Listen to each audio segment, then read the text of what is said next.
Good morning all of you. आज का हमारा जो टॉपिक है उसका नाम है वेव ऑप्टिक्स, तरंग प्रकाश की। और मैं राहुल सर जो आपको पढ़ाने वाला हूँ वेव ऑप्टिक्स के बारे में। बच्चों, तरंग प्रकाश की या वेव ऑप्टिक्स लाइट का एक पोर्शन है। थोड़ा सा लाइट के बारे में हम एक बात समझते हैं कि लाइट है क्या। तो अगर हमसे पूछा जाए कि लाइट क्या है, व्हाट इज द लाइट या प्रकाश क्या है, तो बच्चों प्रकाश को कहा गया है क्या, एनर्जी। प्रकाश एक टाइप की क्या है, ऊर्जा है। तो अगर कभी कोई पूछता है कि प्रकाश क्या है, तो प्रकाश क्या है, ऊर्जा है। क्योंकि ऊर्जा वो होती है जिसका कोई मास नहीं होता, जिसको कोई स्पेस ऑक्युपाई नहीं करती, बट वो फील होती है। अर्थात जो भी द्रव्यमान नहीं रखता, जिसको स्थान नहीं घेरता, परंतु हमें अनुभव होता है। जैसे हम आंखों से प्रकाश को देख सकते हैं, it means the light is the form of energy. तो पहला पॉइंट तो हमने इसमें यही समझा कि light is the form of energy. अब इस लाइट के पास में बेटा कुछ क्या होती है, प्रॉपर्टीज। प्रॉपर्टीज प्रॉपर्टीज को हिंदी में कहते हैं गुण या विशेषताएं। तो ये क्या क्या प्रॉपर्टीज होती हैं, तो बच्चों प्रकाश के पास में 8 विशेषताएं होती हैं। पहली अगर हम बात करें तो इसे कहते हैं रेक्टिलिनियर प्रोपोगेशन। और रेक्टिलिनियर प्रोपोगेशन को हिंदी में सरल रेखीय गति कहा जाता है। अर्थात क्या हुआ, सरल रेखीय गति का मतलब क्या है, प्रकाश हमेशा सरल रेखा में गति करता है। The light is always travel along a straight line. Second property की अगर हम बात करें तो दूसरी प्रॉपर्टी क्या होती है, तो सेकेंड प्रॉपर्टी कहती है रिफ्लेक्शन ऑफ लाइट।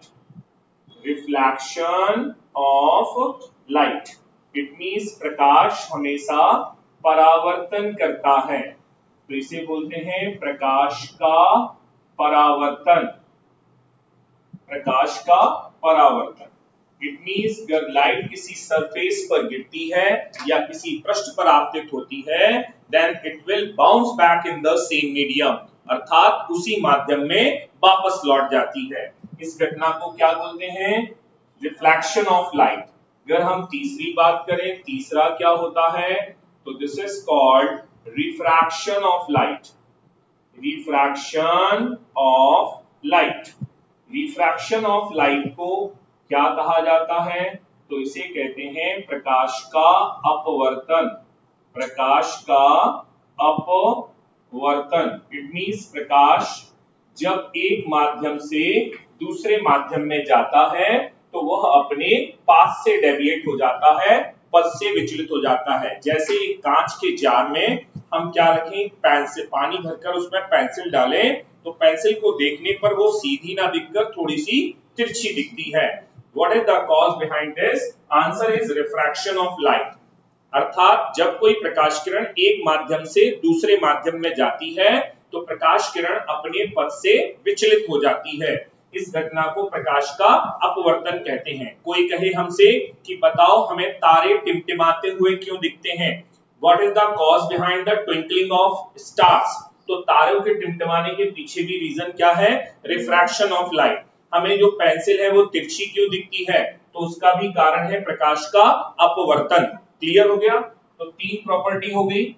चौथी प्रॉपर्टी की बात करें तो चौथी प्रॉपर्टी का नाम है क्या, dispersion of light. Dispersion of light को हिंदी में प्रकाश का वर्ण विक्षेपण कहते हैं। प्रकाश का वर्ण विक्षेपण। आपको डिफरेंट कलर के जब कलर्स या लाइट दिखाई देती है तो उसका रीजन है डिस्पर्सन ऑफ लाइट। जैसे हम प्रिज्म से कोई लाइट को पास करें और हमें 7 रंग दिखाई दे दें, there are 7 colours with pure या बैजानी हपीनाला, तो जब हमें 7 रंग लाइट के दिखते हैं तो उसका कारण क्या है, डिस्पर्सन ऑफ लाइट या फिर प्रकाश का वर्ण विक्षेपण। क्लियर हो गया। तो आपसे कोई कहे कि रेनबो क्यों बनता है, इंद्रधनुष क्यों बनता है, तो उसका कारण क्या है, dispersion of light. This clear not. अगला आया पांचवी विशेषता की बात करें तो there are fifth number property कौन सी है, तो फिफ्थ नंबर प्रॉपर्टी को हम बोलेंगे, पांचवी विशेषता है, इसे कहते हैं interference. Interference, interference of light, और इंटरफेरेंस ऑफ लाइट को हिंदी में कहते हैं प्रकाश का व्यतिकरण। प्रकाश का व्यतिकरण। व्यतिकरण क्या है प्रकाश का, तो आंसर है कभी कभी हमें प्रकाश ज्यादा मिलना और कभी प्रकाश कम मिलना, इंटरफेरेंस ऑफ लाइट होती है। मतलब लाइट की इंटेंसिटी कभी ज्यादा होना। कभी आप फोटोग्राफ के लिए गए होंगे तो फोटोग्राफर से आपने बोला कि भैया हमारी फोटो अच्छी निकालना, तो उसने एक सोर्स और लगा दिए, दो तीन लाइटें और लगा दी और सारे आपके चेहरे की तरफ भेजा। इसका मतलब है वो आपके चेहरे पर प्रकाश की तीव्रता या इंटेंसिटी ऑफ लाइट को बढ़ाना चाहता है, जिससे आपके चेहरे से होने वाली रिफ्लेक्टेड लाइट से आपका फोटो जो है वो ब्राइट आए, है ना। यदि लाइट कम होगी तो आपका फोटो डार्क आएगा। तो कभी कभी हमें लाइट प्रकाश की तीव्रता कम मिल रही है, कभी प्रकाश की तीव्रता ज्यादा मिल रही है, कभी हमें लाइट ज्यादा मिल रही है, कभी हमें लाइट कम मिल रही है। इसको क्या कहते हैं, इंटरफेरेंस ऑफ लाइट। अब आते हैं अगली विशेषता पर। तो अगली विशेषता हमारे पास में है कौन सी, 6 नंबर की प्रॉपर्टी को कहते हैं diffraction of light. Diffraction of light. Diffraction of light को कहते हैं प्रकाश का विवर्तन। प्रकाश का विवर्तन, ये क्या है प्रकाश का विवर्तन या डिफ्रैक्शन ऑफ लाइट क्या है, तो जिनके घर कबेलू के बने होते हैं उनके घर में छोटे छोटे से कभी कभी होल हो जाते हैं, और उस होल में से जब प्रकाश आता है तो वो ऐसे परछाई बनाता हुआ आता है। या फिर हम एक कमरे की पूरी लाइट ऑन किए हैं और दरवाजा बंद किए हुए हैं, बाहर जो पर्सन है उसको नीचे से क्या दिख रही है, लाइट दिख रही है। इसका मतलब है प्रकाश जो है वो अवरोध के कोणों से मुड़ जाता है, bending of light from the obstruction.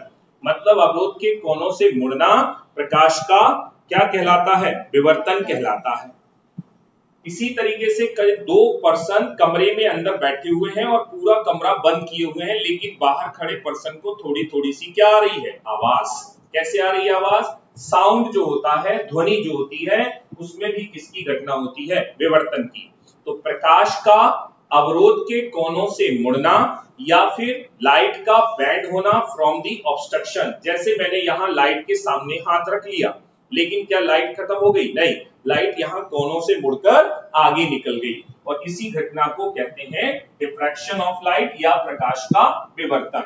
अब अगर हम बात करें एक और की, तो एक और विशेषता होती है जिसे कहते हैं क्या, पोलेराइजेशन। पोलेराइजेशन ऑफ इसका लाइट का, और इसे हिंदी में प्रकाश का ध्रुवण कहते हैं। प्रकाश का ध्रुवण। और सबसे लास्ट वाली जो है एक और प्रॉपर्टी, उसको भी पढ़ लेते हैं। तो उसके दांत में सबसे लास्ट वाली प्रॉपर्टी है, इसको बोलते हैं photo electric effect. Photo electric effect. और फोटो इलेक्ट्रिक इफेक्ट को बेटा कहते हैं प्रकाश विद्युत प्रभाव। प्रकाश विद्युत क्या प्रभाव। तो बच्चों हमारे पास में जो लाइट होती है, प्रकाश होता है, उसके पास में कुछ गुण होते हैं, मैंने आपके सामने लिख दिए। पहला नंबर तो वो क्या होती है, रेक्टिलिनियर प्रोपगेशन, लाइन में चलती है। दूसरी चीज वो रिफ्लेक्शन करती है। तीसरा रिफ्रैक्शन या प्रकाश का अपवर्तन करती है, और डिस्पर्सन करती है, इंटरफेरेंस। तो बताओ कितने गुण होते हैं प्रकाश के पास में, 8 गुण होते हैं। कौन कौन से, रेक्टिलिनियर प्रोपगेशन, सरल रेखी गति, रिफ्लेक्शन ऑफ लाइट, प्रकाश का अपवर्तन, रिफ्रैक्शन ऑफ लाइट, प्रकाश का ये अपवर्तन हो गया, और डिस्पर्सन ऑफ लाइट, प्रकाश का वर्ण विक्षेपण, इंटरफेरेंस ऑफ लाइट, प्रकाश का व्यतिकरण। अब बच्चों इसमें से हम यहाँ पे क्यों बता रहे हैं आपको, उसका रीजन सुनिए। इसमें से कुछ पोर्शन हमें, ये वाला पोर्शन पढ़ना होता है कहां पर, रे ऑप्टिक्स में। कहां पढ़ते हैं, रे ऑप्टिक्स। रे ऑप्टिक्स क्या होता है भाई, तो रे ऑप्टिक्स क्या होता है, तो आंसर है रे ऑप्टिक्स वो पोर्शन होता है, यहां पर बात करते हैं किसकी, रे ऑप्टिक्स की, इसको बोलते हैं रे ऑप्टिक्स। रे ऑप्टिक्स को हिंदी में कहते हैं किरण प्रकाशिकी। किरण प्रकाशिकी मतलब प्रकाश का वो भाग जिसमें हम प्रकाश या लाइट को रे मानकर पढ़ते हैं, उसे कहते हैं किरण प्रकाशिकी। मतलब रे ऑप्टिक्स क्या है, the branch of optics which deal with the study about the light supposing the light is a रे। ओके, लेकिन किरण प्रकाशिकी को हिंदी में क्या कहेंगे, प्रकाश का वह भाग जिसमें हम प्रकाश को किरण मानकर पढ़ते हैं, उसे कहते हैं किरण प्रकाशिकी।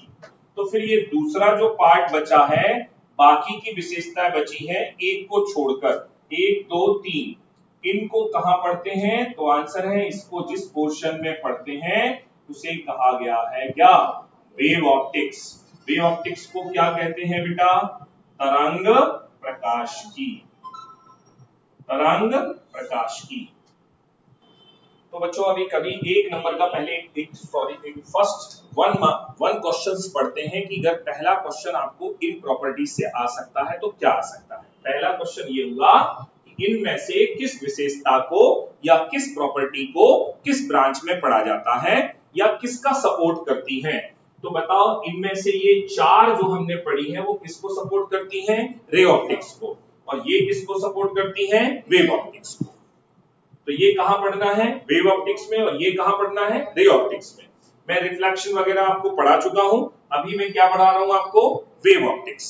क्या पढ़ा रहा हूं, वेव ऑप्टिक्स। अभी इसको नोट कर लीजिएगा बाद में। अब आते हैं यहां पर कि जब हम किसकी बात करते हैं बेटा, किस ऑप्टिक्स की, वेव ऑप्टिक्स की, या फिर हम किसकी बात करते हैं बेटा, किरण प्रकाशिकी की, तो हमें क्या पढ़ना होता है। तो एक सबसे पहला क्वेश्चन यहां से जनरेट होता है कि बताइए फर्स्ट थ्योरी ऑफ लाइट किसने दी। पहला क्वेश्चन क्या जनरेट होगा, first theory of light. First theory of light, Hindi में कहेंगे प्रकाश का प्रथम सिद्धांत। प्रकाश का कौन सा, प्रथम सिद्धांत कहां से आया और किसने दिया। तो बच्चों फर्स्ट थ्योरी ऑफ लाइट की बात की जाए तो फर्स्ट थ्योरी ऑफ लाइट देने वाले साइंटिस्ट का नाम है क्या, न्यूटन। क्या नाम है, न्यूटन। न्यूटन नाम के साइंटिस्ट ने सबसे पहली थ्योरी ऑफ लाइट दी, और उस थ्योरी को क्या कहते हैं, तो बच्चों उस थ्योरी का नाम है कॉर्पस्कुलर थ्योरी ऑफ लाइट। क्या नाम है, कॉर्पस्कुलर थ्योरी ऑफ लाइट।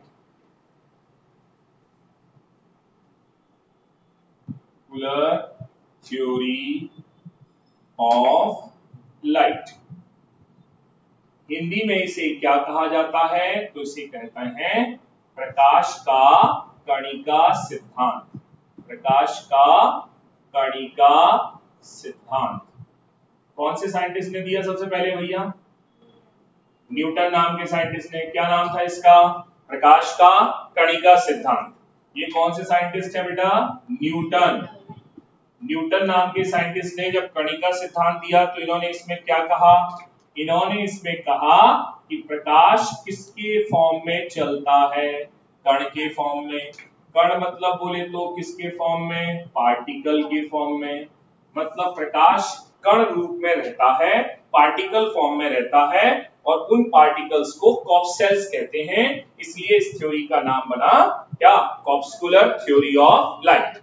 लेकिन इनके द्वारा बताई गई जो बातें थी वो प्रैक्टिकली गलत हो गई, इसलिए इस थ्योरी को अमान्य कर दिया गया। इन्होंने जो बातें बताई थी वो सही नहीं थी, इसलिए इस थ्योरी को माना नहीं गया। और इस थ्योरी को नहीं मानने के बाद में एक नई थ्योरी आई, उसे कहा गया क्या? Wave theory of light. Wave theory of light को कहते हैं प्रकाश का कौन सा? तरंग सिद्धांत। प्रकाश का तरंग सिद्धांत।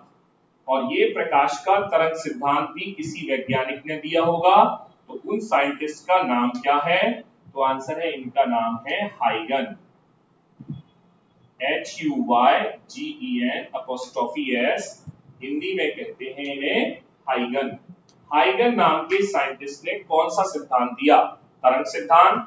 और इस सिद्धांत के अनुसार क्या है? तो आंसर है, इसके सिद्धांत के अनुसार प्रकाश तरंग के रूप में चलता है, के रूप में चलता है। इसका मतलब है light travel in the form of light travel in the form of wave, in the form of wave. तो बताओ कौन से साइंटिस्ट वो थे जिन्होंने कहा कि प्रकाश कण के रूप में चलता है? तो नाम है उनका क्या? न्यूटन। कौन से साइंटिस्ट हैं जिन्होंने क्या बोला कि वेव के फॉर्म में? जल्दी से नोट कर लो, जल्दी यहीं से। वेव का मतलब तरंग होता है। सॉरी, वो गलत लिख दिया, गलती से लिख दिया। इसको लिखेंगे क्या? तरंग।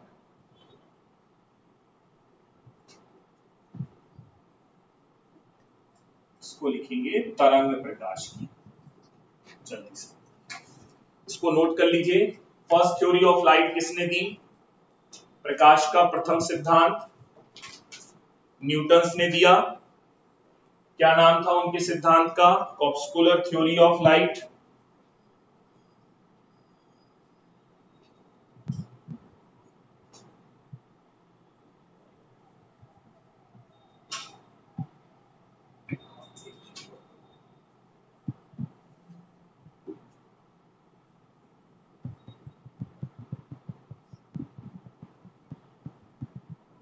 Corpuscular theory of light.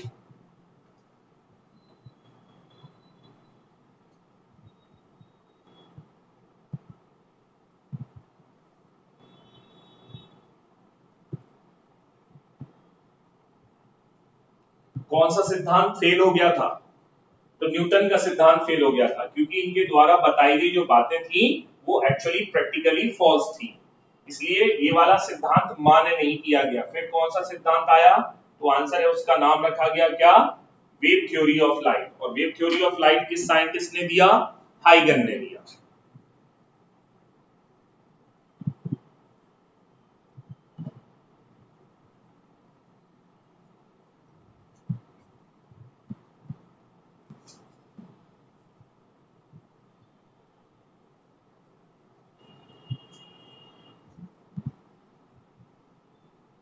ये वाला किसका सपोर्ट करता है? तो ये कौन सी प्रकृति का सपोर्ट कर रहा है भैया? तो ये क्या बोलता है कि ये क्या होगी? तरंग। तरंग मतलब बोले तो वेव। वेव ऑप्टिक्स कहता है प्रकाश तरंग के रूप में गमन करेगा, इसका मतलब है ये तरंग को सपोर्ट करता है। ये दोनों क्वेश्चन तो याद हो गए ना? पहला सिद्धांत किसने दिया? न्यूटन ने। नाम क्या है उनके सिद्धांत का? कॉर्पस्कुलर थ्योरी ऑफ लाइट, या प्रकाश का कणिका सिद्धांत। इसके द्वारा प्रकाश किस रूप में चलता है? कण के रूप में। वेव थ्योरी ऑफ लाइट किसने दी? हाइगन ने दी। हाइगन के अकॉर्डिंग प्रकाश किसके रूप में चलता है? तरंग के रूप में। मतलब ये किसको सपोर्ट करते हैं? वेव को सपोर्ट करते हैं। क्लियर? अब आइए आगे। जब वेव थ्योरी ऑफ लाइट आ गई तो इसके भी कुछ क्या आई? प्रॉपर्टीज। जल्दी से एक प्रॉपर्टीज लिखेंगे, प्रॉपर्टीज ऑफ लाइट में, या फिर according to wave theory. Wave theory Hindi में कहेंगे तरंग सिद्धांत के अनुसार। तरंग सिद्धांत के अनुसार ये जो प्रॉपर्टीज यहां पर बताई गई हैं, इनसे क्वेश्चन बनेंगे आपके बेटा। पहला प्रॉपर्टीज सबसे पहले पढ़ लीजिए, फर्स्ट प्रॉपर्टी। और वो फर्स्ट प्रॉपर्टी कहती है कि लाइट किसकी फॉर्म में चलेगी? Light travel in the form of wave. प्रकाश तरंग के रूप में गमन करेगा, तरंग के रूप में गमन करेगा, मतलब लाइट एक वेव होती है। दूसरी प्रॉपर्टी क्या है? Speed of light in air, ये फिक्स वैल्यू है speed of light in air, c equal to 3 into 10 to the power 8 metre per second. वायु में प्रकाश की चाल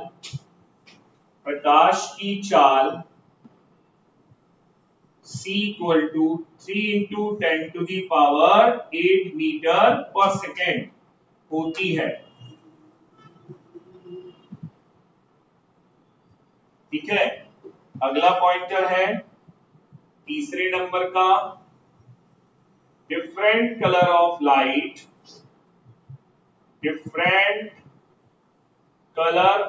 लाइट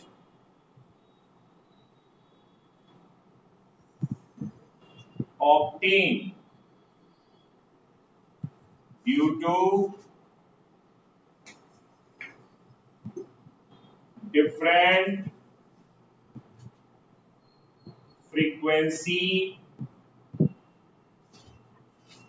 और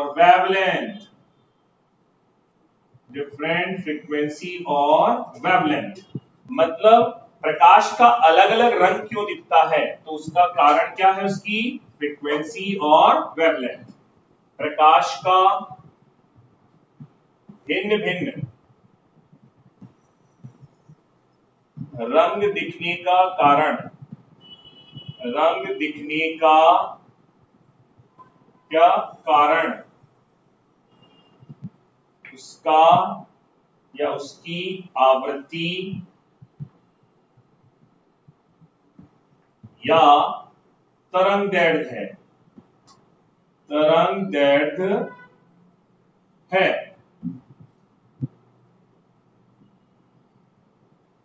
अगली प्रॉपर्टी की बात करेंगे, फोर्थ नंबर की प्रॉपर्टी। तो फोर्थ नंबर की प्रॉपर्टी तरंग सिद्धांत, wave theory of light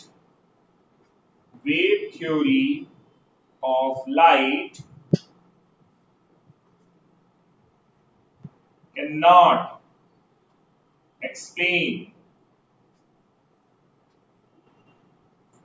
photoelectric effect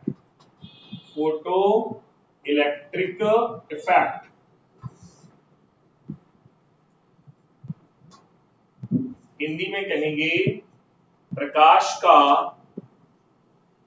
तरंग सिद्धांत प्रकाश विद्युत प्रभाव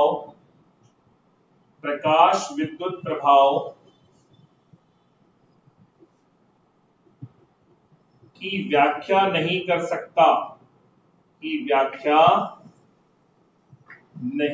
सकता है।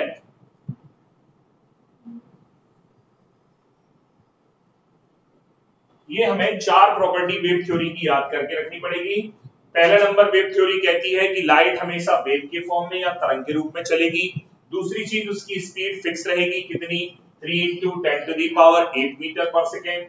चौथी कहती है कि डिफरेंट कलर ऑफ लाइट या फिर विभिन्न रंग मिलने का कारण क्या है? तो उसका कारण है उसकी फ्रीक्वेंसी या फिर वेवलेंथ। जैसे हम लोगों ने पढ़ा है, हमारे पास में जो कलर्स मिलते हैं उस कलर का एक स्पेक्ट्रम होता है। क्या बोलते हैं इसे? Spectrum of light. Spectrum of light को प्रकाश का वर्णक्रम भी कहा जाता है। तो अगर मुझसे पूछे जाए कि स्पेक्ट्रम ऑफ लाइट क्या होता है, तो आंसर है, उसका नाम है विबग्योर। क्या नाम है? विबग्योर। और विबग्योर में ये वाला कलर वायलेट है और ये वाला रेड है, जिसे हिंदी में क्या कहा गया है? बैजानी हा पी नाला। और ये मैं ऑलरेडी बता चुका हूं कि इसमें जो हमारा कलर रेड है उसका वेवलेंथ सबसे ज्यादा होता है। तो इसलिए सारे जो डेंजरस सिग्नल हैं वो सब किसके बनाए जाते हैं, रेड कलर के, और इसका वेवलेंथ सबसे कम होता है। इसका मतलब है हर कलर का वेवलेंथ कैसा है, अलग अलग, और अलग अलग होने की वजह से ही हमें उसका क्या मिल रहा है, डिफरेंट कलर। तो डिफरेंट कलर किसकी वजह से मिल रहा है, या तो किसकी वजह से बेटा, वेवलेंथ की वजह से, या तो किसकी वजह से, फ्रीक्वेंसी की वजह से, या तो आवृत्ति की वजह से, या फिर उसके किसकी, तरंगदैर्घ्य की वजह से। और अगर तरंगदैर्घ्य अलग अलग है तो वेवलेंथ भी अलग अलग है, और मतलब इसके लिए हमारा रिस्पॉन्सिबल पार्ट जो है उसका नाम है आवृत्ति या तरंगदैर्घ्य। अब इसके आगे नोट कर लीजिए एक पॉइंटर जो आपके पेपर में पूछ सकते हैं। प्रकाश का तरंगदैर्घ्य परास, तरंगदैर्घ्य परास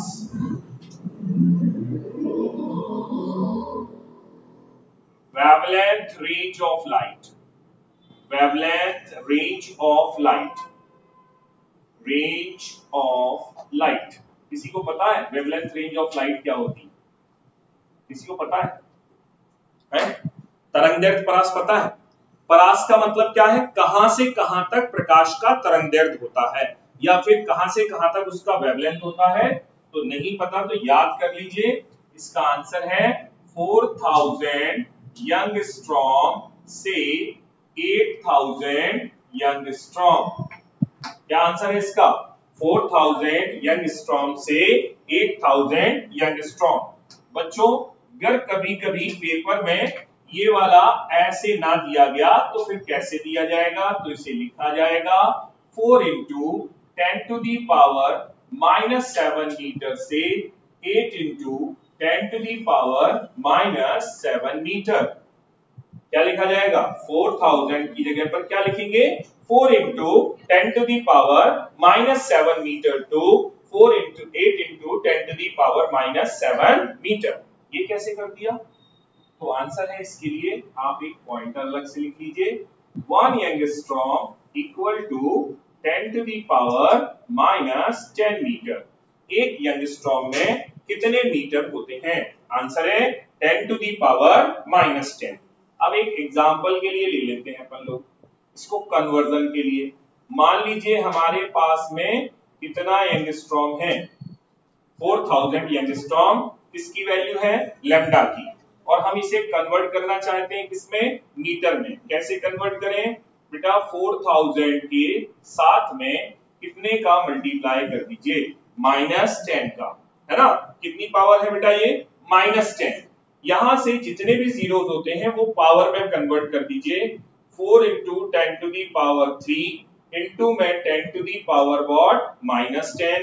बच्चों अगर 3 पावर माइनस कर दी जाए किससे, 10 से, तो बताओ कितनी बचेगी, 4 into 10 to the power कौन, -7। तो what is the answer, lambda equal to 4 into 10 to the power -7 metre. तो समझ में आया, आया ना। अच्छा, अगला पॉइंटर हम नोट करेंगे, देखिए relation, relation between frequency and wavelength। wavelength Hindi में इसे बोल सकते हैं तरंगदैर्घ्य, तरंगदैर्घ्य एवं आवृत्ति में संबंध। कभी आपको न्यूमेरिकल आया और उसे कैसे सॉल्व करेंगे वो देखना है। तो हमारा टॉपिक का नाम क्या है, relation between frequency and wavelength. अब इसका फॉर्मूला क्या होता है, तो बेटा इसका फॉर्मूला होता है C बराबर न्यू लैम्डा, C बराबर न्यू लैम्डा। अब यहां पर ये C क्या है, न्यू क्या है, लैम्डा क्या है, तो C को क्या बोलते हैं, स्पीड। क्या बोलते हैं, स्पीड। स्पीड को क्या बोलते हैं, चार्ज, ठीक है। न्यू को क्या बोलते हैं, तो न्यू को बोलते हैं फ्रीक्वेंसी। फ्रीक्वेंसी, फ्रीक्वेंसी को क्या बोलते हैं बेटा, आवृत्ति। फिर यहां पर कौन है, लैम्डा। लैम्डा को क्या बोलते हैं बेटा, वेवलेंथ। वेवलेंथ को क्या बोला जाएगा बेटा, तरंगदैर्घ्य। तो इसकी एक टर्मिनोलॉजी है, क्या क्या टर्मिनोलॉजी है। सी को क्या बोला जाएगा, स्पीड। न्यू को क्या बोला जाएगा, फ्रीक्वेंसी। लैम्डा को क्या बोला जाएगा, वेवलेंथ। और ये सी की वैल्यू बेटा फिक्स होती है, कितनी फिक्स होती है, अभी मैंने बताया 3 into 10 to the power 8 metre per second. अब इसका क्वेश्चन कैसे आया, तो मान लीजिए रिलेशन का क्वेश्चन आया तो कैसे आया। उसने कहा एक एग्जांपल के लिए अगर हम क्वेश्चन लें, फाइंड आउट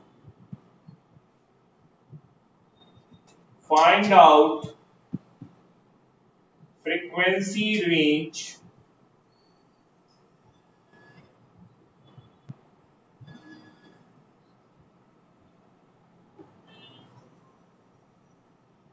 क्वेश्चन पूछा गया, फाइंड आउट क्या, फ्रीक्वेंसी ऑफ, रेंज की जगह पे पहले ऐसा निकाल लें, फ्रीक्वेंसी ऑफ वेवलेंथ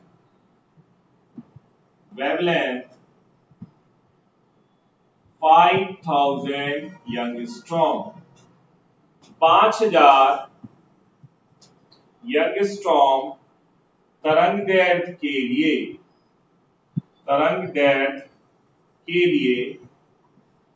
आवृत्ति ज्ञात कीजिए, आवृत्ति ज्ञात कीजिए,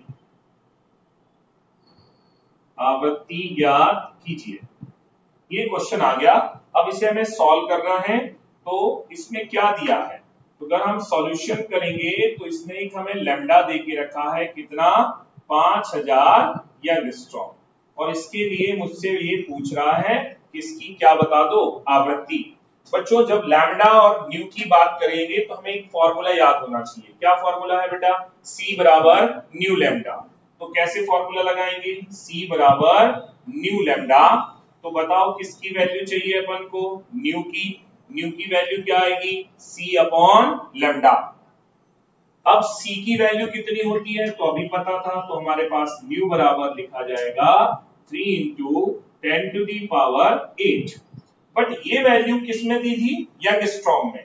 और हमें यहां पर वैल्यू किस में लेनी है, किसमें लेनी है, मीटर में। और मीटर को अभी यंगस्ट्रॉम को मीटर में कन्वर्ट करना बताया था, जितने हजार हो उतनी 10 की पावर क्या कर दो, 7।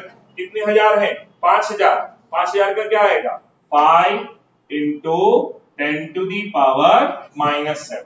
जब 4000 था तो क्या लिखा था, 4 इंटू 10 टू दी पावर -7। तो 5000 को क्या लिखेंगे, 5 इंटू 10 टू दी पावर -7। अगर हम इसे सॉल्व करेंगे तो ये 10 की घात -7 ऊपर जाएगा तो ऊपर हो जाएगी 10 टू दी पावर 15। कैसे हो गया 15, ऊपर 8 है नीचे 7 है, 7 ऊपर जाएगा प्लस का हो जाएगा 8 और 7 15। अब यहां पर क्या है, 3 अपॉन में कौन है, 5। अब मुझे इसे डिवाइड करना है, तो देखो इसको ऐसे कर सकते हैं, इसमें से एक पावर को बोरो कर लो, कितना बचा, 30। यहां पर एक चली गई तो कितनी बची, 40 अपॉन में कौन है, 5। 5 से इसको क्या कर दिया, डिवाइड। 5 का टेबल आता है ना सबको, 5 का 30, 6 टाइम चला गया तो आंसर कितना आया, 6 इंटू 10 टू दी पावर 40। किसकी वैल्यू आई, न्यू। और याद कर लो न्यू की यूनिट होती है हर्ट्ज। क्या होती है, कर पाओगे, है ना। अब इसी तरीके से क्वेश्चन यहां पूछा, 2 मिनट नोट अभी करिएगा। इसमें क्वेश्चन पूछा, find out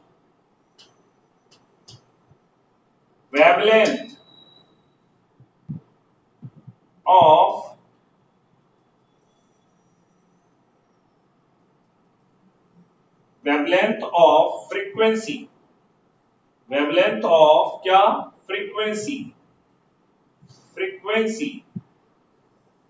2 into 10 to the power 13 hertz, 2 गुणे 10 की घात 13 हर्ट्ज आवृत्ति के लिए या आवृत्ति का तरंग दैर्ध्य ज्ञात कीजिए। तरंग दैर्ध्य ज्ञात कीजिए। कैसे करोगे बताओ, कैसे करना चाहिए इसे? अभी पूछा था तरंग दैर्ध्य, दिया था तरंग दैर्ध्य और पूछी थी क्या? आवृत्ति। अब दिया है क्या? आवृत्ति और पूछा है क्या? तरंग दैर्ध्य। कैसे करेंगे? तो सेम मेथड लगाएंगे। यहां पर क्या आएगा बताओ, सॉल्यूशन में क्या आएगा? अब फ्रीक्वेंसी दी है कितनी? 2 गुणे 10 की घात 13 और किसमें दी है? हर्ट्ज में। हमें निकालना क्या है? लैम्डा। आपको पता होना चाहिए कि आवृत्ति को न्यू बोलते हैं और तरंग दैर्ध्य को लैम्डा बोलते हैं। फॉर्मूला क्या होता है? C बराबर न्यू लैम्डा। तो बताओ लैम्डा बराबर क्या होगा? C upon new. C की बच्चों वैल्यू कितनी होती है? कितनी होती है? 3 इंटू 10 टू दी पावर 8 और ये कितनी दी है? 2 इंटू 10 टू दी पावर 13। क्या होगा यहाँ पे? ये ऊपर चला जाएगा। अब ये बड़ी पावर है तो ऊपर जाएगी तो किसमें हो जाएगी? माइनस में। 13 में से 8 गए, कितना बचा? 10 टू दी पावर -5 और यहाँ पे क्या बचा? 3/2। 3/2 को क्या लिख सकते हैं? 1.5 गुणे 10 की घात -5 और ये किसमें आ गया आंसर? मीटर। सॉरी, सी की वैल्यू नहीं निकालना था, ये आएगा किसकी? लैम्डा की वैल्यू। किसकी? लैम्डा। यहाँ क्या चल रहा है? ये लैम्डा। तो लैम्डा की वैल्यू कितनी आ गई? कितनी आ गई? 1.5 into 10 to the power -5 metre. कुछ समझ में आई बात को? तो अब मैंने टॉपिक जो बताया उसको एक बार जल्दी से रिकॉल करो। क्या है? मैंने आपको बताया है टॉपिक का नाम क्या है? Relation between frequency and wavelength. तरंग दैर्ध्य एवं आवृत्ति में संबंध कैसे करते हैं? क्या फॉर्मूला होता है? C बराबर न्यू लैम्डा। C को क्या कहते हैं? स्पीड ऑफ लाइट, प्रकाश की चाल। न्यू को क्या कहते हैं? आवृत्ति या फिर फ्रीक्वेंसी। लैम्डा को क्या कहते हैं? वेवलेंथ। हमारे पास क्वेश्चन आया कि find out the frequency of wavelength 5000 यंगस्ट्रॉम। तो हम कैसे निकालेंगे? तो आंसर है, हमने लैम्डा बराबर क्या लिख लिया? 5000। कौन सा फॉर्मूला लगाया? C बराबर न्यू लैम्डा। नोट कर लो जल्दी से, नोट कर लीजिए।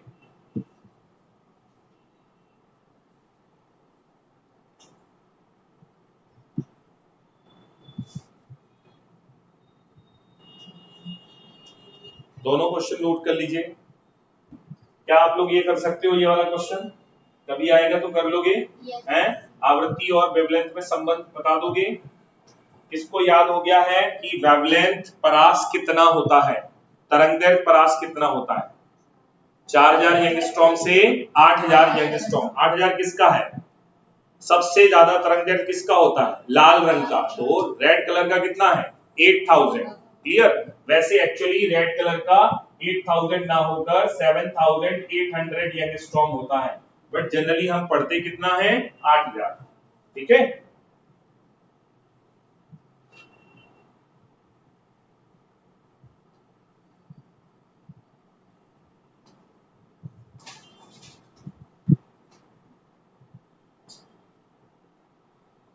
देखिए, हमें टॉपिक वाइज यदि समझ में आता है, कोई टॉपिक है पर्टिकुलर, उस टॉपिक को यदि आप अच्छे से समझ लेते हैं तो उससे संबंधित क्वेश्चंस आप कर पाते हो। क्लियर? पूरी थ्योरी से ज्यादा इंपॉर्टेंट है कि आप टॉपिक वाइज क्वेश्चन करो। जैसे मैंने एक टॉपिक ले लिया, relation between new and wavelength, मतलब लैम्डा, और उसका क्वेश्चन अब कभी आएगा तो आपको करते बनना चाहिए।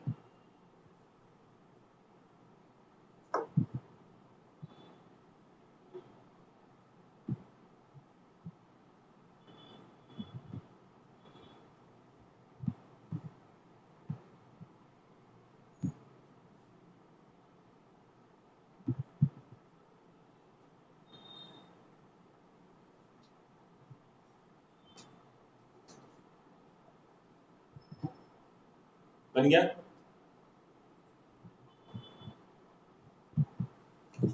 आगे बढ़ा दूं इसको? है?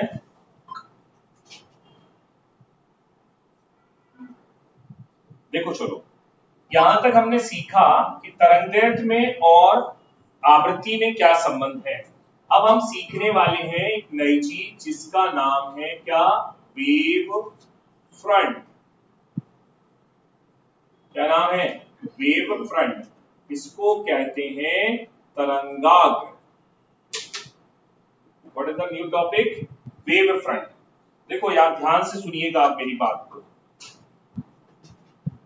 जब हाइगन से पूछा कि आपकी जो वेव है वो कहां से आती है, तो हाइगन ने कहा एक प्रकाश का स्रोत है और उस स्रोत से तरंगे आती हैं।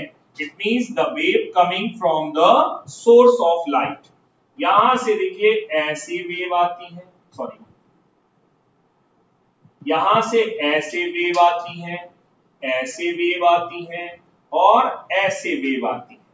ठीक है, ये क्वेश्चन पूछा गया है पेपर में। वेव ऐसे आई, बताओ ये तरंगे कितनी स्पीड से चलती हैं। तो अभी हमने सीखा था कुछ, क्या सीखा था? प्रकाश जो है वो एक फिक्स स्पीड से चलता है। कितना? 3 into 10 to the power 8 metre per second. तो बताओ ये वाली कितने से चल रही है? 3 इंटू 10 टू दी पावर 8 से। ये वाली कितने से चल रही है? 3 इंटू 10 टू दी पावर 8 से। ये वाली कितने से चल रही है? 3 इंटू 10 टू दी पावर 8 से। हम 3 लोग हैं और अगर एक ही स्पीड से चल रहे हैं तो बताओ 1 घंटे बाद हम लोग कहां पहुंचेंगे? अगर एक साथ साथ चल रहे हैं तो हम कहां पहुंचेंगे? सर सभी लोग एक ही जगह पर पहुंचेंगे। पहुंचेंगे कि नहीं पहुंचेंगे? फिर से एक बार मैं बात कर रहा हूं। प्रकाश की जो चाल है या स्पीड है वो फिक्स होती है। कितनी? 3 into 10 to the power 8 metre per second. यदि बहुत सारी तरंगे एक साथ निकली तो बताओ सारी तरंगे फिक्स समय के बाद में कहां पहुंचेंगी? सर एक ही पॉइंट पर पहुंचेंगी। क्लियर? तो ये प्रकाश किरणें जब चलती हैं तो इनके जो कण हैं वो कंपन करते हुए समान समय में समान स्थान पर पहुंचते हैं। मान लो यहां पहुंची ये वाली यहां पहुंची एक टाइम पर और ये वाली यहां पहुंची। और अगर मैंने इन तीनों बिंदुओं को मिलाते हुए ऐसी क्या खींच दी लाइन, इसको कहते हैं लोकस। क्या बोलते हैं? लोकस। इंग्लिश में कहते हैं लोकस और हिंदी में कहते हैं बिंदु पथ। बिंदुओं को मिलाने वाली लाइन को क्या कहेंगे? बिंदु पथ। तो मैंने क्या बना दिया? बिंदुओं का बिंदु पथ। इसी तरीके से मान लो कुछ टाइम बाद ये यहां पहुंचे, ये यहां पहुंचा और ये यहां पहुंचा और मैंने इनको मिलाने वाली भी ऐसे क्या बना दी? लोकस। तो इसे भी क्या कहेंगे? बिंदु पथ। और मान लो मैंने यहां भी क्या बना दी? लोकस। तो इसे भी क्या कहेंगे? बिंदु पथ। इन सारे बिंदु पथों को ही क्या कहा गया है? वेव फ्रंट कहा गया है। क्या बोलते हैं इन्हें? वेव फ्रंट या फिर क्या? तरंगाग्र। तो क्या होता है तरंगाग्र या क्या होता है वेव फ्रंट? ध्यान से सुनना। The locus of all the points, the locus of all the points which being vibrate at the same time and in a same phase of vibration, which being vibrate at the same time and same phase of vibration। फिर से एक बात कहेंगे, क्या बोला मैंने? The locus of all the point which being vibrate at the same time and same phase of vibration। ऐसे बिंदुओं का बिंदु पथ जो समान समय एवं समान कला में कंपन करते हैं। तो समान समय एवं समान कला में कंपन करते हुए बिंदुओं के बिंदु पथ को क्या कहते हैं? वेव फ्रंट या तरंगाग्र। लिखो डेफिनेशन, डेफिनेशन लिखो वेव फ्रंट की जल्दी से।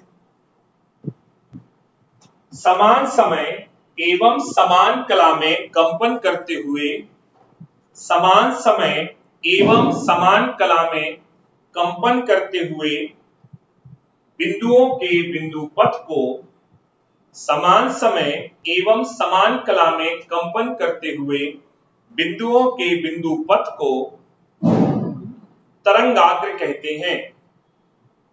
समान समय एवं समान कला में कंपन करते हुए बिंदुओं के बिंदु पथ को तरंगाग्र कहते हैं। तरंगाग्र कहते हैं। इंग्लिश में लिखो द लोकस ऑफ, ये बना लो, the locus of all the points, the locus of all the points which being vibrate in same phase at the same time. In same phase at the same time is called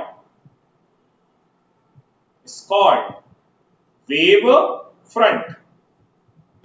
Is called wave front. तो आपने कभी torch का use किया होगा। Torch को यूं घर पे ले जाएं और इस बॉल पर ऐसे फोकस करें तो आप देखते हैं गोला बन जाता है। वो क्या है? वो है वेव फ्रंट। क्लियर? तो इसका मतलब है हर प्रकाश का स्रोत से निकला हुआ प्रकाश अपना एक क्या बनाता है? वेव फ्रंट बनाता है ना? और वेव फ्रंट क्या है? सारे पार्टिकल एक ही टाइम पर पहुंचे और दीवार पर एक साथ पहुंच गए और उसका एक हमने क्या बना दिया? लोकस। वही क्या बन गया? Wave front. तो हमें यहाँ पता चला कि वेव जो है, तरंग जो है, वो अपना एक तरंगाग्र बनाती है या क्या बनाती है? वेव फ्रंट बनाती है। अब इससे रिलेटेड कुछ क्वेश्चन पूछे जाते हैं, उसका नाम है types of wave front. Types of wave front. Wave front Hindi में लिखेंगे तरंगाग्र के प्रकार। तरंगाग्र के प्रकार। कितने प्रकार के तरंगाग्र होते हैं और कैसे बनते हैं? तो पहला पॉइंट लिख लीजिए, इसको बोलते हैं spherical wave front. Spherical wave front. बच्चों, स्फेरिकल वेव फ्रंट को हिंदी में गोलीय तरंगाग्र कहा जाता है। गोलीय तरंगाग्र कैसे बनता है देखते हैं। मेरे पास एक सोर्स ऑफ लाइट है और इस सोर्स ऑफ लाइट से बहुत सारी प्रकाश किरणें ऐसे गुजर रही हैं, ऐसे ऐसे, ये ऐसे भी गई, ये ऐसे भी गई, है ना? और मान रहा हूं कि ऐसे पीछे भी जा रही है, इसलिए इनको डॉटेड करके बना रहा हूं। ऐसे जा रही है और ये वाली ऐसे जा रही है। अभी जो मैंने डेफिनेशन बताई थी उसी के अकॉर्डिंग अगर मैं यहां पर कुछ क्या ले लूं बेटा, पॉइंट्स ले लूं, पॉइंट्स ले लूं, ये वाले पॉइंट ले लूं, ये वाला पॉइंट ले लूं, ये वाला पॉइंट ले लूं, ये वाला पॉइंट ले लूं, ये वाला पॉइंट ले लूं, ये वाला पॉइंट ले लूं, ये वाला पॉइंट, और इनको मिलाता हुआ एक मैं क्या खींचूं? लोकस। ये मान रहा हूं कि पीछे की तरफ ये लोकस ऐसे ऐसे डॉटेड डॉटेड आया, ऐसे ही मैं एक और क्या खींचूं? लोकस। इसी को मैं मान लूं पीछे की तरफ ये कैसा कैसा आया? डॉटेड डॉटेड आया। तो हमने क्या देखा? हमारा कैसा वेव फ्रंट बनना तैयार हो गया? तो आंसर है स्फेरिकल। और स्फेरिकल कब बना? जब हमारा स्रोत ऐसा था। तो इसके लिए दो बातें आप याद रख लीजिए जो पेपर में पूछी जाती हैं। इसे बनाने के लिए सोर्स कैसा होना चाहिए, मतलब स्रोत कैसा होना चाहिए, स्रोत सोर्स कैसा होना चाहिए? तो आंसर याद रखिएगा, point. Point size. Point size को क्या बोलते हैं? बिंदु आकार। पॉइंट सोर्स होना चाहिए बिंदु आकार का। दूसरा पॉइंट क्या याद रखेंगे? डिस्टेंस क्या होगी? डिस्टेंस मतलब दूरी कितनी होगी, कहां बनेगा? तो आंसर है लिमिटेड डिस्टेंस पर। लिमिटेड डिस्टेंस हिंदी में कहेंगे कौन सा? सीमित दूरी। अब इसको समझते हैं। क्या बोला मैंने? मेरे पास में एक पॉइंट सोर्स का लाइट सोर्स है ना? उससे भी हमें क्या मिलना चाहिए? Wave front. या सुनो, प्रत्येक स्रोत हमें क्या देगा? तरंगाग्र। लेकिन अगर वह स्रोत किस प्रकार का है? बिंदु आकार का, तो उससे भी क्या मिलना चाहिए? वेव फ्रंट या तरंगाग्र। कैसा बनेगा सर? कैसा बनेगा? स्फेरिकल बनेगा। लेकिन कहां बनेगा? फाइनाइट डिस्टेंस पर या लिमिटेड डिस्टेंस पर बनेगा। तो दो बातें याद रखेंगे। तो बताओ कौन बनाता है स्फेरिकल वेव फ्रंट? कौन बनाएगा स्फेरिकल वेव फ्रंट? सर प्रकाश स्रोत बनाएगा। कौन सा प्रकाश स्रोत बनाएगा? सर पॉइंट सोर्स का बनाएगा। क्लियर? कहां बनाएगा? फाइनाइट डिस्टेंस पर या लिमिटेड डिस्टेंस पर। ज्यादा दूरी होगी तो ये स्रोत नहीं बनाएगा। क्लियर? तो अगर मेरे पास एक बिंदु आकार का स्रोत है, टॉर्च में बल्ब लगा है, वो कैसे आकार का है? अरे टॉर्च का बल्ब देखा है ना, टॉर्च का बल्ब कैसा होता है? बिंदु आकार का। जब हम इसको फोकस करते हैं दीवार पर तो ऐसा सर्कल बन जाता है। आया? कैसा बन रहा है? अरे बात समझ में आई? कितनी डिस्टेंस तक बनता है? तो मैं बहुत दूरी तक ऐसे फोकस करूं तो क्या सर्कल बनता है? नहीं, एक लिमिटेड डिस्टेंस तक बनता है। तो दो बातें याद रखना है कि यदि कोई प्रकाश स्रोत बिंदु आकार का है तो वह अपने से कितनी दूरी पर, सीमित दूरी पर क्या तो बनाएगा ही तरंगाग्र, बट उसका नाम क्या होगा? गोलीय तरंगाग्र। बात समझ में आई? तो बताओ पॉइंट सोर्स से लिमिटेड डिस्टेंस पर कौन से टाइप का वेव फ्रंट बनता है? स्फेरिकल। समझ में आ गया? चलो दूसरा देखते हैं। दूसरा कौन सा है? तो सेकेंड वन का नाम है सिलेंड्रिकल। Cylindrical wave front. जो मैं बात कह रहा हूं वो याद करते चलो, वो काम की है आपकी। सिलेंड्रिकल वेव फ्रंट, इसको क्या कहेंगे? बेलनाकार कौन? तरंगाग्र। बेलनाकार तरंगाग्र कैसे बनेगा देखते हैं। मेरे पास एक ऐसा स्रोत है। ऐसा स्रोत होने का मतलब क्या हुआ भाई? ये जो है अभी था बिंदु आकार का, अब बिंदु आकार का नहीं है। ऐसे सोर्स को क्या बोलेंगे? तो इसको बोलेंगे सोर्स को लीनियर। क्या बोलेंगे? लीनियर। लीनियर को क्या बोलेंगे? रेखीय। जैसे हमारे पास ट्यूबलाइट है। ट्यूबलाइट कैसा स्रोत है? लीनियर, रेखीय स्रोत है। बल्ब कैसा स्रोत है? पॉइंट। तो अब इससे कैसे बनेंगे? तो बच्चों यहां पर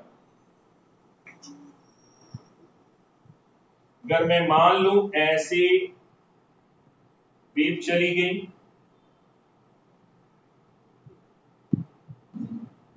और ऐसे दूसरी वेव चली गई, देखना ध्यान से। तो यहां पर बनने वाले हैं क्या? Wave front. कैसे वेव फ्रंट बनेंगे देखिए। यहां से ऐसा, यहां से ऐसा और यहां से ऐसा और फाइनली ये ऐसा। यहां से ऐसा, यहां से ऐसा और ये ऐसा और ये ऐसा और फाइनली ऐसा। कैसा बन रहा है? सिलेंड्रिकल। ये वाली को नाम दे देंगे कौन सा? A1 और इसका नाम B1, इसका नाम A2, इसका नाम B2 और ये वाली का नाम P और इसका नाम Q। तो अगर कोई स्रोत कैसा है देखिए, तो उससे बनने वाला वेव फ्रंट कैसा होगा? कैसा होगा भाई? बेलनाकार। कहां होगा? तो डिस्टेंस भी लिखनी पड़ेगी। डिस्टेंस कहां होगा? तो फिर से वही लिमिटेड डिस्टेंस पर। लिमिटेड मतलब कौन सी दूरी? सीमित दूरी। दूसरा याद कर लीजिए, अगर कभी आपसे पेपर में कहा गया कि हमारे पास एक लीनियर सोर्स है और वो फाइनाइट डिस्टेंस पर या लिमिटेड डिस्टेंस पर क्या बनाएगा? वेव फ्रंट बनाएगा। हाँ बनाएगा सर। कैसा बनाएगा? तो सर फिर वो ये स्फेरिकल तो बनाएगा नहीं, वो कैसा बनाएगा? सिलेंड्रिकल बनाएगा। कैसा बनाएगा? सिलेंड्रिकल। अब आ जाओ तीसरे टाइप का। तीसरे टाइप का वेव फ्रंट कौन सा होता है? तो थर्ड वन जो है वेव फ्रंट, उसका नाम है plane wave front. Plane wave front. Plane wave front को क्या कहते हैं? समतल तरंगाग्र। इसलिए मैं बना बना के बता रहा हूं आपको, जिससे आपको समझ में आए कि वो कैसे बनते हैं।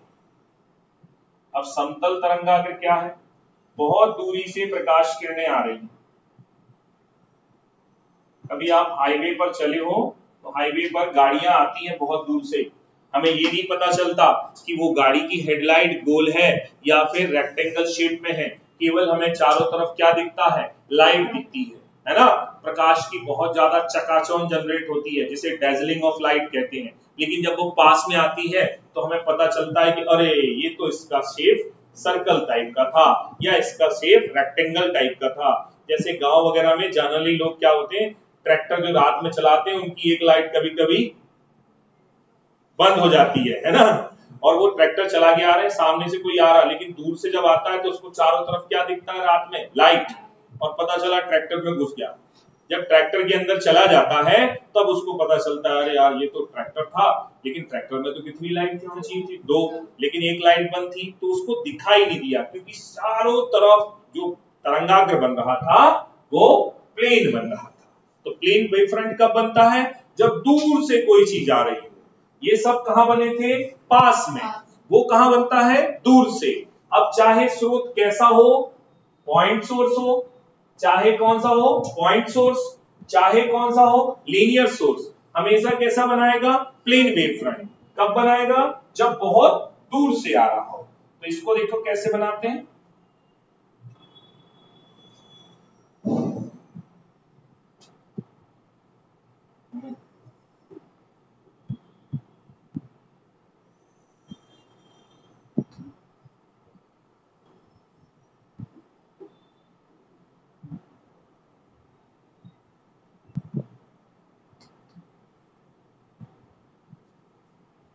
ये देखो ऐसे, ये ऐसे वेव फ्रंट बनेंगे। प्लेन वेव फ्रंट कब बनेगा, तो जब कहां से आ रहे हो, तो इसकी कंडीशन क्या होगी, इसकी 2 प्रॉपर्टी याद रखनी पड़ेगी।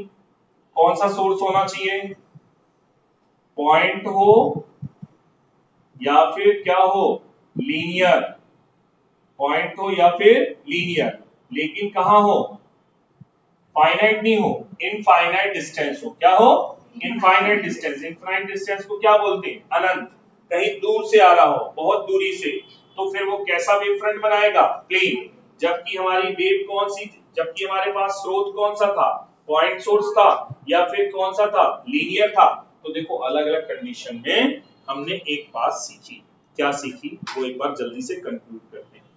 बच्चों, कभी भी कोई प्रकाश स्रोत से या लाइट सोर्स से वेव्स जब आती हैं तो एक फाइनाइट डिस्टेंस पर या फिर किसी डिस्टेंस पर वो अपना एक फ्रंट बनाती हैं, जिसे हम वेव फ्रंट कहते हैं। तो वेव फ्रंट है क्या, मैंने दोनों की डेफिनेशन बताई। The locus of all the points which being vibrate in a same phase at the same time of vibration is called the wave front।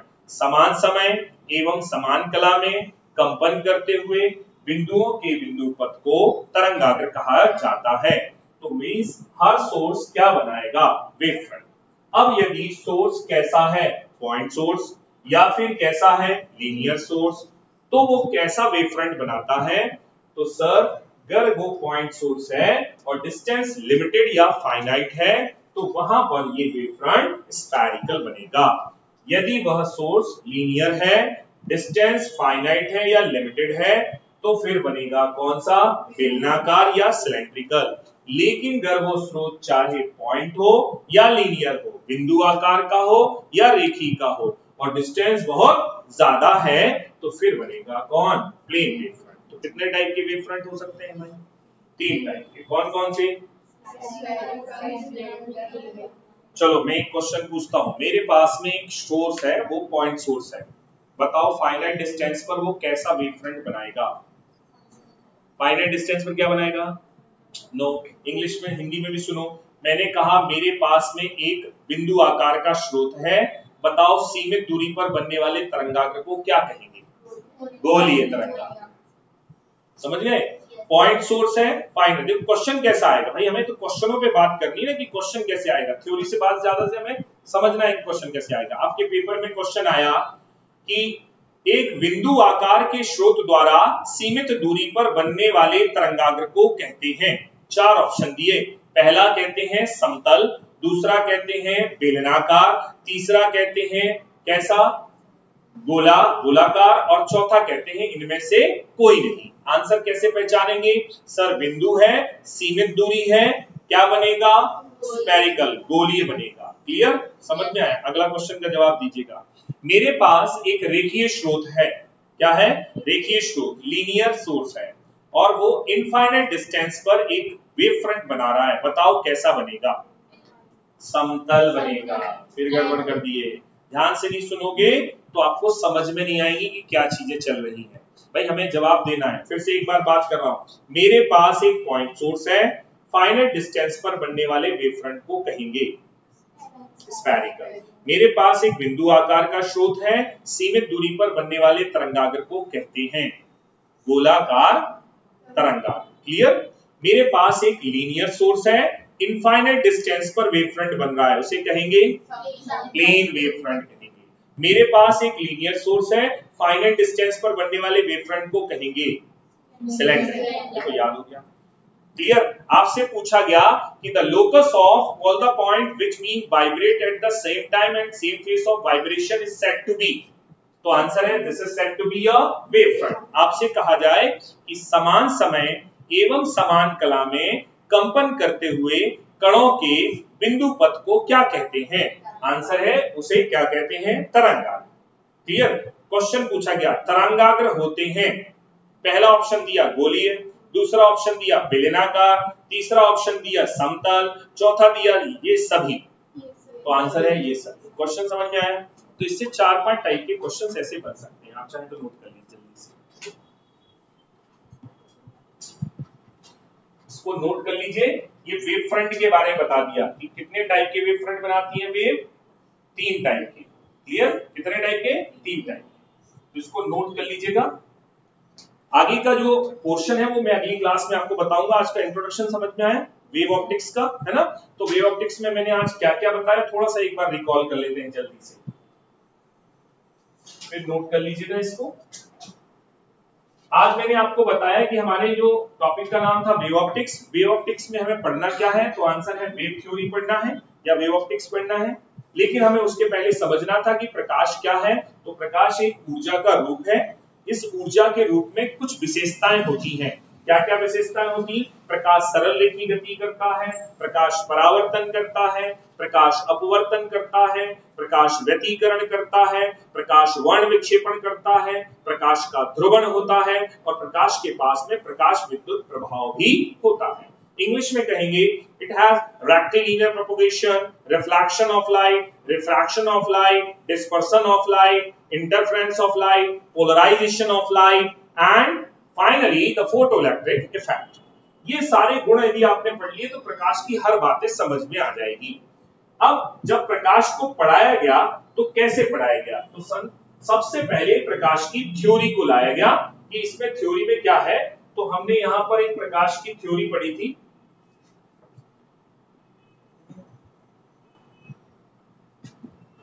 इसके पहले जो क्वेश्चन पढ़ा था उसको देखते हैं।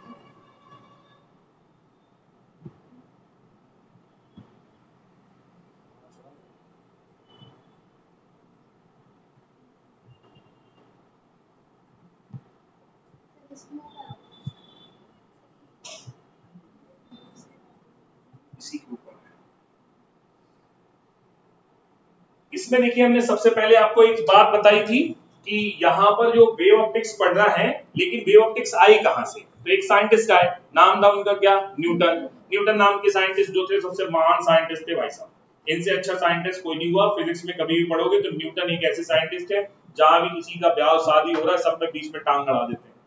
तो कहीं भी यदि अंधेरे में भी किसी का आंसर देना है कि किस साइंटिस्ट ने फलाना फलाना नियम दिया और धोखे से कोई तुक्का मार के भी न्यूटन लिख के आ जाएगा तो उसमें से 80% सही हो जाएगा कि आंसर न्यूटन, क्योंकि न्यूटन एक ऐसे साइंटिस्ट थे जिन्होंने जगह जगह पर फिजिक्स में टांग अड़ाई। तो जब एक बार क्या हुआ, पूछा गया कि भाई साहब फिजिक्स में हमें प्रकाश के बारे में बताना है, कौन बताएगा? तो न्यूटन कहने लगे कौन बताएगा? मैं बताऊंगा। दादाजी से पूछोगे कि बच्चों से पूछोगे? मेरे से पूछो, मैं बताऊंगा। बोले बताओ क्या बता रहे हो? बोले देखो अब बताने को तो कुछ था नहीं, तो जो बताना था तो बता दिया, जो मुंह में आया तो दे दिया। जैसे कोई मुझसे सजेशन ले, अब मैं बड़ा हूं तो मेरे को अभी अब मैंने उस पर रिसर्च तो की नहीं है, लेकिन जो अपन को लगेगा वो दे देंगे, क्योंकि वजनदारी तो दिखानी है ना भाई। तो उन्होंने कहा कि भाई साहब प्रकाश जो है वो छोटे छोटे कणों के रूप में चलता है। बोले हाँ वाह क्या बात है, कणों के रूप में चलता है। बोले हाँ क्या कहेंगे इनको? बोले इनको कहेंगे कॉर्पसेल्स। क्या बोलेंगे? कॉर्पसेल्स, कणिकाएं कहेंगे। बोले अच्छा सर, सर ये बताइए आपके प्रकाश के कण कहां से आते हैं? न्यूटन कहने लगे आते हैं एक बॉडी से, एक बॉडी है वहां से चले आते हैं। तो साइंटिस्ट सामने बैठे थे तो वो क्वेश्चन करते हैं, वो कहते हैं कि सर अगर आपके कण किसी बॉडी से चलकर आते हैं तो ये बॉडी से धीरे धीरे धीरे धीरे धीरे धीरे धीरे धीरे कण खत्म हो जाने चाहिए, और अगर खत्म हो जाएंगे तो एक दिन प्रकाश भी खत्म हो जाएगा। अरे हो जाएगा कि नहीं? जैसे हम गिलास में पानी लें और आधा पानी पी लें तो आधा गिलास बचेगा, फिर और पी लें तो और कम बचेगा, और फाइनली एक दिन पानी खत्म हो जाएगा। तो उन्होंने कहा साहब ये तो गलत बोल रहे हो कि बॉडी से आते हैं, ये तो गड़बड़ है कुछ। न्यूटन कहने लगे शांत बैठो। फिर उनसे पूछा गया कि ये बताओ कि ये आपके प्रकाश का विभिन्न रंग कहां से मिल रहा है? तो उन्होंने कहा विभिन्न रंग, कुछ छोटे हैं कुछ बड़े हैं, छोटे नीले नीले हैं, बड़े पीले पीले हैं। इसका मतलब है सबका कलर उनके आकार की वजह से हो रहा है। साइंटिस्टों ने रिसर्च की, पता लगाया, बोले ऐसा कुछ भी नहीं होता। इसका मतलब है जो उन्होंने बात कही थी वो प्रैक्टिकली क्या हो गई? गलत हो गई। तो फिर साइंटिस्टों ने डिसाइड किया कि श्रीमान जी आप कितने भी बड़े साइंटिस्ट हो लेकिन हम आपकी थ्योरी को स्वीकार नहीं कर सकते। So the theory of corpuscular of light will be discarded. उसे क्या कर दिया गया? अमान्य घोषित कर दिया गया। किसकी थ्योरी को? लेकिन एक बात हो गई, फर्स्ट थ्योरी तो हो गई ना भाई, ओपनिंग तो कर दी, जीरो पे आउट जरूर हो गए लेकिन ओपनिंग तो इन्हीं की थी। तो ये विराट कोहली बन गए भाई साहब। तो इन्होंने कहा कि फर्स्ट थ्योरी ऑफ लाइट किसने दी? तो जीके का क्वेश्चन बन गया, the first theory of light was given by Newton. What is the name of this theory? Corpuscular theory of light, कणिका सिद्धांत कहते हैं। फिर लोगों ने कहा कि अरे यार ये बड़े साइंटिस्ट तो दादाजी तो फेल हो गए, अब क्या करें? तो एक बच्चा उठ के आया, बोले सर मैं बताऊंगा अगर आप बुरा ना माने। बोले क्या नाम है तुम्हारा? बोले मेरा नाम है क्या? हाइगन। तो हाइगन नाम के वैज्ञानिक ने कहा कि सर ये न्यूटन सर जो बोल रहे हैं वो सही बात नहीं है, ये इन्होंने सही इसका एक्सप्लेनेशन नहीं दिया। मैंने इस पर थोड़ा सा रिसर्च किया है और उससे हमें पता चला कि लाइट कोई कण-वण नहीं होती, पार्टिकल नहीं होती, ये तो एक वेव होती है। बोले आपकी थ्योरी का नाम क्या है? बोले चूंकि मैंने वेव बताया इसलिए मेरी थ्योरी का नाम पड़ेगा वेव थ्योरी ऑफ लाइट। तो पूछा जाए कि wave theory of light was given by हाइगन। क्लियर है? इनके अकॉर्डिंग किसके रूप में चलेगा? ये वेव के रूप में, तरंग के रूप में चलेगा। इसकी कुछ क्या होंगी विशेषताएं? क्या विशेषताएं बताई इन्होंने? कि light is always travel in the form of wave, प्रकाश हमेशा तरंग के रूप में चलता है। क्लियर? और उसकी स्पीड क्या होती है? फिक्स होती है। कितनी? 3 into 10 to the power 8 metre per second. फिर इसका जो डिफरेंट कलर आता है वो किसकी वजह से आता है? तो उसका कॉज क्या बताया? फ्रीक्वेंसी और वेवलेंथ। लेकिन एक बात की एक्सप्लेनेशन कौन भी नहीं दे पाए। कौन? हाइगन। तो पेपर में पूछा जाता है कि wave theory of light can not explain which phenomena, कौन से सिद्धांत की व्याख्या वेव थ्योरी ऑफ लाइट नहीं कर सकती? तो आंसर है उसका नाम है प्रकाश विद्युत प्रभाव। इसको नहीं वो एक्सप्लेन कर सकती। अगली क्लास में बताऊंगा मैं इसके बारे में क्यों नहीं एक्सप्लेन कर सकती। इट इज क्लियर और नॉट? समझ में आया? तो ये ऐसे हमने पढ़ लिया, फिर हमने इनका रिलेशन पढ़ा और पहला टॉपिक सीखा, नाम था उसका वेव फ्रंट। वेव फ्रंट कितने टाइप के हैं ये भी हमने सीख लिया। अच्छा ये एक और बात है, हाइगन से भी पूछा गया कि सर हमने न्यूटन से पूछा था कि आपकी कण कहां से आते हैं, बता नहीं पाए थे वो। अच्छा, बोले मुझसे भी पूछेंगे। तो हाइगन थोड़े बदमाश थे, जब किसी के साथ घटना घटित हो जाती है ना तो दूसरा व्यक्ति सतर्क हो जाता है। कहते हैं ना दूध का जला छाछ फूक फूक के पीता है। तो भैया हाइगन पहले सतर्क थे। हाइगन से पूछा गया कि सर आपकी कहां से आती है? इनकी तो वहां से आती थी, आपके कहां से आते हैं? हाइगन कहने लगे अच्छा मेरे से पूछ रहे हो, मैं एक ऐसा जवाब दूंगा कि ढूंढते रह जाओगे। हाइगन ने कहा पूरा ब्रह्मांड, पूरा खाली space, the every free space and every universe या whole universe filled with a medium, एक माध्यम से भरा हुआ है, and this is called the ether. क्या नाम है? ईथर से भरा हुआ है। सर हमारी तरंगें वहीं से आती है। अब जब ये बात किन्होंने कह दी? हाइगन ने। तो सारे साइंटिस्ट कहने लगे भैया शांत बैठ जाओ, चर्चा नहीं करना, क्योंकि हमें अभी तक पता ही नहीं है कि कितना बड़ा क्या है यूनिवर्स। हमें तो ये भी पता नहीं है कि कितना फ्री स्पेस है। यदि ये कहेगा कि यहाँ है वेव, बोले नहीं यहाँ है, ये भी तो खाली जगह है, यहाँ है। तो इन्होंने ऐसा जवाब दिया जिसकी खोज लोगों ने तुरंत नहीं कर पाई। लेकिन साइंटिस्ट तो साइंटिस्ट होते हैं, वैज्ञानिक, वो कहते हैं कि असंभव को संभव करना ही हमारा काम है ना। तो फिर कुछ सालों बाद साइंटिस्ट ने एक्सपेरिमेंट किया और पता लगाने की कोशिश की कि क्या ऐसा ईथर नाम का कोई माध्यम है या नहीं है। तो पता चला ऐसा कोई माध्यम। इसीलिए इनकी थ्योरी, अच्छा फिजिक्स में एक बात है, यदि आपको पता हो, दो चीजें होती हैं, एक लॉ होता है और एक थ्योरी होती है। थ्योरी क्या होती है और लॉ क्या होती है? हमने कुछ धारणाएं अपनी डेवलप कर ली, जैसे किसी ने कहा बिल्ली रास्ता काट जाएगी तो तुम्हारा बुरा हो जाएगा। हमारी दादी माँ ने बोला कि बिल्ली रास्ता काट जाएगी तुम्हारा बुरा हो जाएगा। हमने कहा हाँ हाँ, लेकिन हमने नहीं मानी बात और हम वहां से रास्ता काट के निकले और हमारी नौकरी लग गई। इसका मतलब हमारा तो क्या हो गया, अच्छा हो गया। फिर हमने सबको बताना शुरू किया कि देखो बेटा, जब जब तुम्हारा बिल्ली रास्ता काट जाए तुम्हारी नौकरी लग जाएगी। अपनी नई धारणा बना ली, दादी की धारणा कुछ और थी, फिर किसी ने आपकी बात मानी और उसने रास्ता काटा, वो छत से गिर गया। इसलिए उसने कहा भाई साहब नौकरी नहीं लगती है, वो तो छत से गिर जाते हैं। इसका मतलब है कुछ धारणाएं हम ऐसी डेवलप कर लेते हैं जो केवल हमारे कुछ लोगों के लिए सत्य होती हैं और वो सत्य धारणाओं को हम थ्योरी या सिद्धांत कहते हैं फिजिक्स में, जो सभी के लिए सत्य नहीं होती। क्लियर? लेकिन ऐसी कुछ बातें हैं जो सभी के लिए सत्य होती हैं, उन्हें लॉ या फिर नियम कहते हैं। जैसे न्यूटन नाम के वैज्ञानिक ने कहा पत्थर को ऊपर फेंको, कहां गिरेगा? नीचे। आप सब ने फेंक कर देखा, सबका पत्थर नीचे गिरा, किसी का ऊपर नहीं गया। इसका मतलब है ये सबके लिए क्या हो गया? ट्रू। और जो सबके लिए ट्रू हो गया उसे कहते हैं लॉ। This clear? तो आपने देखा, अभी हमने इसका नाम दिया, क्या नाम है इसका? Wave theory of. क्यों नाम पड़ा इसका थ्योरी ऑफ लाइट? लॉ क्यों नहीं पड़ा? क्योंकि इसमें कही गई कुछ बातें ट्रू नहीं थी, है ना। समझ में आया? तो आज का ये टॉपिक है। Thank you very much. आज मैंने आपको वेव थ्योरी के बारे में बताया, अगली क्लास में मैं इसके आगे कंटिन्यू करूंगा। Thank you.